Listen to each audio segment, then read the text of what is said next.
श्री शिवाय नमस्तुभ्यम। 20 नवंबर 2025 का वह दिन जिस दिन पड़ रही है अमावस्या की बहुत ही विशेष तिथि, और यह अमावस्या आपके पितरों के नाम से मानी जाती है। गुरुदेव ने कहा था कि तुलसी जी में 5 बार गंगाजल छोड़ने वाला उपाय जिस घर में मात्र कर दिया जाता है उसके पितरों को तर्पण नहीं, सीधे मोक्ष की प्राप्ति होती है। गुरुदेव की कथा से सुनकर और समझकर सभी चीजों को बहुत आसान भाषा में आपको बताऊंगा। सबसे पहला वाला जो उपाय पूज्य गुरुजी ने आज के दिन करने के लिए कहा है कि जो अमावस्या के दिन तुलसी जी में गंगाजल छोड़ने वाला उपाय खास करके उन व्यक्तियों को करने के लिए कहा कि जिनके घर में किसी भी तरीके का कोई दोष है। अब आपको नहीं पता आपके घर में कोई दोष है या नहीं है, उसका पता कैसे लगाया जाता है कि अगर आपके घर में किसी तरीके का कोई पितृदोष है, किसी व्यक्ति ने या किसी पंडित ने कह दिया, वो किसके कारण होता है। तो पितृदोष के कुछ एक लक्षण भी पूज्य गुरुजी ने कथा के दौरान बताए थे। कहा कि अगर आपको रात में सोते सोते अचानक से नींद खुलती है और बहुत तेज भूख लगती है तो समझ जाना आपके घर में कोई पितृदोष है, आपके कोई पित्त हैं जो भूखे हैं, आपके बनते बनते काम बिगड़ने लग जाते हो। आपके घर में कोई छोटे बच्चे हैं जिनकी कभी तबीयत सही नहीं रहती है, कभी ना कभी आपके घर में अनावश्यक खर्चे बढ़ने लग जाते हो। परिवार में कोई व्यक्ति जो बहुत ज्यादा मेहनत कर रहा है अपने करियर में तरक्की के लिए, तो वो सफल नहीं हो पा रहा है, तो समझ जाना आपके घर में किसी तरीके का कोई पितृदोष है। गुरुदेव ने कहा चाहे किसी भी तरीके का कोई दोष हो, चाहे पितृदोष हो, कालसर्प दोष हो, वास्तु दोष हो, घर में किसी तरीके की कोई नकारात्मक ऊर्जा हो, आपको किसी पंडित को बुलाने की जरूरत नहीं है। केवल एक छोटा सा उपाय अमावस्या के दिन करना बिल्कुल भी मत भूलना। गुरुदेव ने यह भी कहते हुए कहा कि जब इस वाले उपाय को घर की स्त्री चाहे माता चाहे पत्नी करती है तो उसे इसी उपाय का 100 गुना फल प्रदान होता है। आपको थोड़ा सा गंगाजल लेना है, चाहे सुबह कर लो, शाम को कर लो, किसी भी समय पर आप कर सकते हो।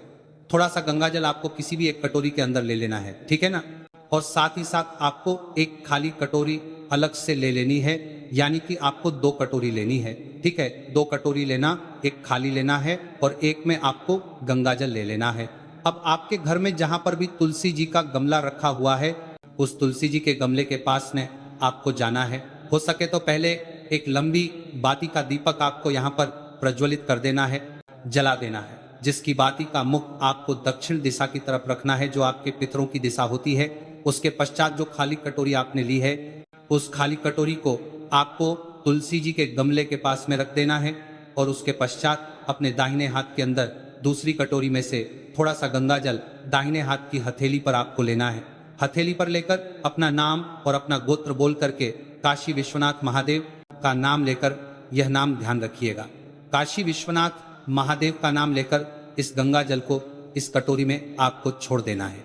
छोड़ देने के पश्चात फिर से वापस आपको अपने दाहिने हाथ की हथेली में थोड़ा सा गंगाजल लेना है, अपना नाम, गोत्र और काशी विश्वनाथ महादेव का नाम लेकर फिर से वापस पितरों से घर में सुख शांति समृद्धि की कामना करके इसी कटोरी में आपको गंगाजल छोड़ना है। विशेष रूप से ध्यान से सुनिएगा कि यहाँ पर आपको गंगाजल कटोरी में छोड़ना है, ना कि तुलसी जी के गमले में या फिर तुलसी जी की जड़ में, ठीक है। इसी तरीके से पूज्य गुरुजी ने कहा चाहे आप 5 बार या फिर 7 बार अपने दाहिने हाथ की हथेली पर जल लेकर के, गंगाजल लेकर के और नाम गोत्र बोलकर काशी विश्वनाथ महादेव के नाम से इसी कटोरी के अंदर आपको समर्पित कर देना है। समर्पित करके ढोक दे करके वापस अपने घर की तरफ चले जाना है।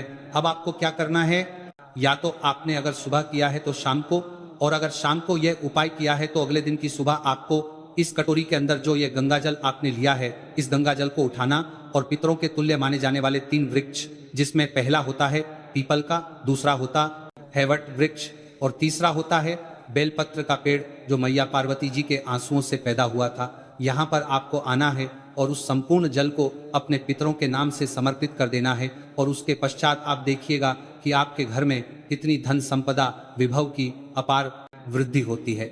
जितने भी दोष होते हैं आपके परिवार के वह स्वतः ही समाप्त होने लग जाते हैं। यह शिव महापुराण का महाराज वो उपाय है जो खुद मैया पार्वती से, उनका जो ससुराल है जहां पर वह रहते हैं, वह सभी पितरों के निमित्त में आते हैं, उन्होंने बताया था। पूज्य गुरुजी का बहुत अद्भुत और अचक उपाय है, जरूर कीजिएगा। दूसरा वाला जो उपाय है ये खास करके उन व्यक्तियों के लिए बताया गया पूज्य गुरु जी ने कि अगर आपके घर में महाराज धन को लेकर के समस्याएं कभी भी जीवन में ना बने, आपके घर में अगर अनावश्यक खर्चे हो रहे हैं तो वह रुक जाए। परिवार में किसी तरीके की कोई बीमारी है या बीमारी से कोई ना कोई समस्या आपके परिवार में हमेशा लगी हुई रहती है, आपके घर में महाराज कभी भी कर्ज ना बढ़े, एक छोटा सा काम आज के दिन करना बिल्कुल मत भूलिएगा। पूज्य गुरु जी ने कहा उस परिवार की तरक्की उन्नति खुद मेरे देव आदिदेव महादेव करते हैं। महादेव का आशीर्वाद उस घर में सदैव बना हुआ रहता है। मात्र एक बेलपत्र आपको लेना है जो कहीं से भी खंडित कटा पिटा ना हो, और इसे आपको किसी भी एक तांबे के कलश में डाल देना है। हल्दी नहीं है आपके पास में या हल्दी चढ़ाना आप नहीं चाहते हो तो आप शहद का भी इस्तेमाल कर सकते हो, ठीक है ना। तो आप हल्दी लेना या फिर शहद ले सकते हो। फिर क्या करेंगे, आप लोग उसे लेकर के महादेव के शिवलिंग के पास जाएंगे। जिस भी बर्तन में आपने हल्दी लिया हो या जिस भी बर्तन में आपने शहद लिया हो, उसके अंदर आप सभी लोगों को जो शमी का 9 पत्ता आपके पास में है, उस शमी के 9 पत्ते को उस बर्तन के अंदर क्या करोगे, डुबा देना। रिपीट कर रहा हूं, क्या करेंगे, डुबा देना। और डुबाने के बाद में फिर उसी शमी के पत्ते को महादेव के शिवलिंग के ऊपर एक एक करके आपको चिपका देना है। लेकिन शमी के पत्ते को चिपकाने से पहले आप सभी लोगों को एक लोटा जल पहले महादेव के शिवलिंग के ऊपर चढ़ाना होगा। जब चढ़ाओगे तो लेकिन आपको तरमाने के अंदर नाम करने के लिए, आपको तरमाने के लिए कुंदकेश्वर महादेव का स्मरण करेंगे, यानी कि ध्यान करेंगे। ठीक, पहला काम क्या करना है, जल चढ़ाना है। और जल चढ़ाने के बाद में जो आपके पास में शमी का पत्ता है, उस शमी के पत्ते को जल चढ़ाने के बाद चिपकाएंगे, जल चढ़ाएंगे कुंदकेश्वर महादेव के नाम से। लेकिन जो शमी का पत्ता चिपकाओगे वह अवधूत रूप महादेव का ध्यान करेंगे।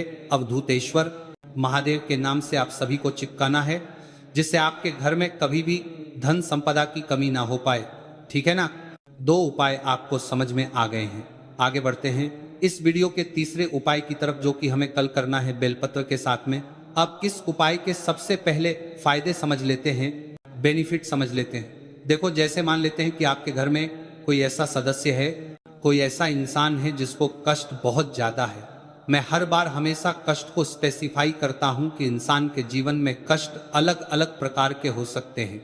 व्यापार हो गया, नौकरी हो गई, इज्जत हो गया ना, पैसा हो गया, कर्ज हो गया, कोई सी भी प्रॉब्लम है तो इस उपाय को करेंगे।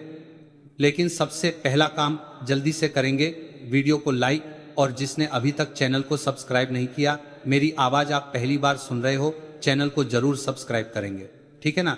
देखो, बेलपत्र ले लिया है आपने, बहुत ही प्यारी सी सुंदर सी बेलपत्र लेने के बाद में आज के दिन दूध की आवश्यकता आपको जरूर पड़ेगी। ठीक, अब इस उपाय में सबसे बड़ी बात पता है क्या है, टाइम ड्यूरेशन। यह उपाय या तो आप दोपहर में 12:00 बजे करोगे, ठीक, लेकिन अगर मान लेते हैं इस वीडियो को आप दोपहर में 12:00 बजे के बाद देख रहे हो, तो शाम के टाइम पे प्रदोष काल के बाद में करेंगे।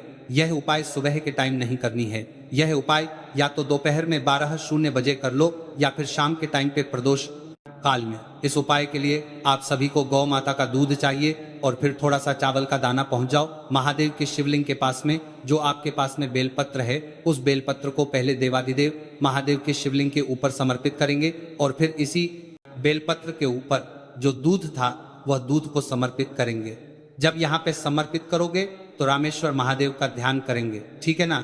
और जो चावल का दाना था, वह चावल का दाना महादेव के शिवलिंग के ऊपर माता अशोक सुंदरी के स्थान पर चढ़ा करके और फिर 1 लोटा शुद्ध जल समर्पित कर देना।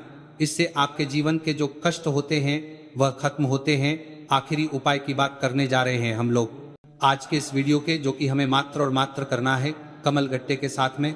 स्पेशली यह उपाय हम कर्ज मुक्ति के लिए कर रहे हैं या फिर आप कह सकते हो धन संपदा के लिए कर रहे हैं। बहुत इजी है, बहुत आसान है। सबसे पहले आपको एक कमल गट्टा लेनी है। वो कमल गट्टा नया लेना हो नया ले लो, पुराना लेना हो पुराना ले लो। कमल गट्टे के साथ में एक बेलपत्र लेना अनिवार्य है। यह उपाय भी शाम के टाइम पे प्रदोष काल में ही करेंगे, उससे पहले नहीं करना, ठीक। नियम सुनेंगे। जो बेलपत्र आपके पास में है, पहले उस बेलपत्र को माता अशोक सुंदरी के स्थान पर समर्पित करो और फिर इसी बेलपत्र को उठा के देवादिदेव महादेव के शिवलिंग के ऊपर समर्पित कर दो, ठीक है ना। ये हो गया। और उसके बाद में क्या करना है, जो कमल गट्टा आपके पास में है, उस कमल गट्टे को भोले शंकर के शिवलिंग के ऊपर समर्पित करके एक लोटा जल कुंदुक रूप का ध्यान रखना, यानी कुंदकेश्वर महादेव के नाम से समर्पित कर देना। इससे घर में कभी धन संपदा की कमी नहीं होती, मां लक्ष्मी का आगमन घर में बना होता है। कोशिश की है अच्छा समझाने की। वीडियो पसंद आई हो लाइक करिएगा। कुछ पूछना है नीचे कमेंट सेक्शन में पूछें और चैनल को जरूर सब्सक्राइब करेंगे। श्री शिवाय नमस्तुभ्यम।